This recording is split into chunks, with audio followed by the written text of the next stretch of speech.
Hello dear students, now we are going to do next exercise. So the topic is inverse proportion. So students, here one example. There are 100 students in a hostel. Food provision for them is for 20 days. And how long will these provisions last if 25 more students join the group? अब इस question को आपको solve करना है और यहाँ पर आप देख रहे हैं कि जो पहले नंबर ऑफ स्टूडेंट्स है वो 100 है। तो जब 100 स्टूडेंट्स हैं तो उनके लिए जो फूड है हॉस्टल में स्टोर है वो 20 डेज के लिए स्टोर है फूड।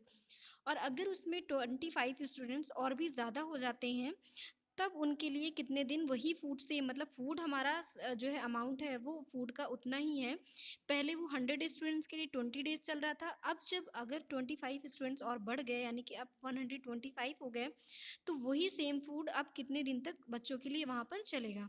तो हमें सबसे पहले क्या करना होता है, इसे हम यूनिटरी मेथड से भी सॉल्व कर सकते हैं, लेकिन हम यहाँ पर देख रहे हैं कि ये इनवर्स में है क्योंकि अगर स्टूडेंट्स नंबर ऑफ स्टूडेंट्स बढ़ गए इसका मतलब कि अब ये 25 जो 125 हो गया तो अब जो फूड है स्टोर फूड जो पहले से स्टोर है वो फूड क्या हो जाएगा, कम दिनों तक चलेगा। यानी कि जब नंबर ऑफ स्टूडेंट्स बढ़ रहे हैं तो डेज कम हो गए। तो जब नंबर स्टूडेंट्स का बढ़ रहा है और डेज कम हो रहे हैं तो इस प्रोसेस को हम क्या बोलते हैं, इस तरह के जो भी क्वेश्चंस मिलेंगे वो सारे इनवर्स प्रोपोर्शन पर बेस्ड होंगे। जैसे हमारे पास यहाँ है suppose the provision last for y days, मतलब हम अगर ये कंसीडर करते हैं कि अगर 25 स्टूडेंट बढ़ने के बाद जो प्रोविजन है वो 25 जो है वाई डेज के लिए चल रहा है, वाई डेज के लिए। ठीक है, तो एक तरफ हम क्या लिखेंगे, नंबर ऑफ स्टूडेंट्स जो कि यहाँ पर दिया हुआ 100 और फिर 125 हो गया। नंबर ऑफ डेज यानी कि 100 स्टूडेंट्स के लिए जो फूड है वो कितने दिन तक चल रहा है, 20 डेज तक के लिए। अगर हम यहाँ पर 125 हो गए क्योंकि क्वेश्चन में कहा 25 more students join the group, यानी पहले 100 थे तो अब 25 और ऐड हो गए तो क्या हो जाएगा 100 प्लस 25, तो ये क्या हो जाएगा 125। अब 125 स्टूडेंट्स होने पर वो फूड जो है कितने दिन तक चलेगा ये हमें नहीं पता है। तो इस तरह से हम लिखेंगे। ये आपने टेबल यहाँ पर ड्रॉ कर ली। अब ये टेबल ड्रॉ करने के बाद क्या करना है, यहाँ पर आपको एरोज देखने हैं।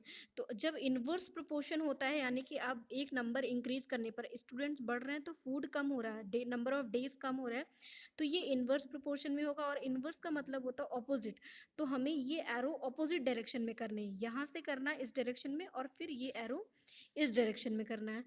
Is that clear? तो इस तरह से आपको एरोज यहाँ पर बना लेने हैं। ये एरो जो बने हुए केवल आपके समझने के लिए हैं। अब सिंपल सा आपको क्या करना होता है, जैसे यहाँ पर ये क्वेश्चन है तो अब इसको डिवाइड करना 100/25। सो इस तरह से हमें क्या करना, जब एरो जिस डायरेक्शन में है वही उसी डायरेक्शन में हम क्या करेंगे 100/125 कर देंगे। ठीक है, 100/125 हो गया और उसके बाद इक्वल का साइन होगा बिकॉज ये प्रोपोर्शन में है। फिर हम क्या करेंगे y/20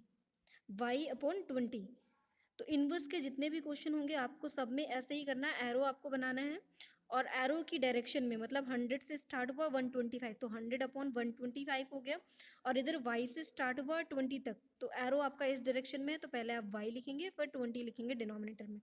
तो 100/125 इज इक्वल टू y/20। अब इसे क्रॉस मल्टीप्लाई करके हम क्या करेंगे, क्रॉस मल्टीप्लाई करेंगे। तो क्रॉस मल्टीप्लाई करके हम लोग सॉल्व करेंगे 100/20/125 पहले से यहाँ पे है डिनोमिनेटर में, ये इधर मल्टीप्लाई में हो जाएगा is equal to 20 is equal to y हो गया।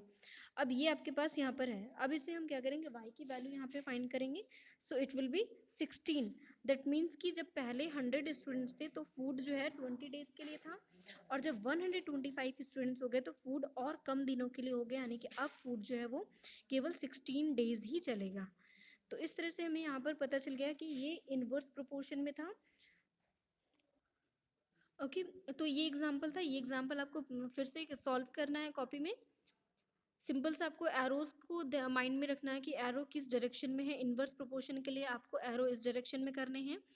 और इसके बाद अगर आपका जो डायरेक्ट प्रोपोर्शन वाले क्वेश्चन है उसमें जो एरो होते हैं उसमें एरो आपके जो है डाउनवर्ड डायरेक्शन में होते हैं, इस तरह से एरोज लगे होते हैं।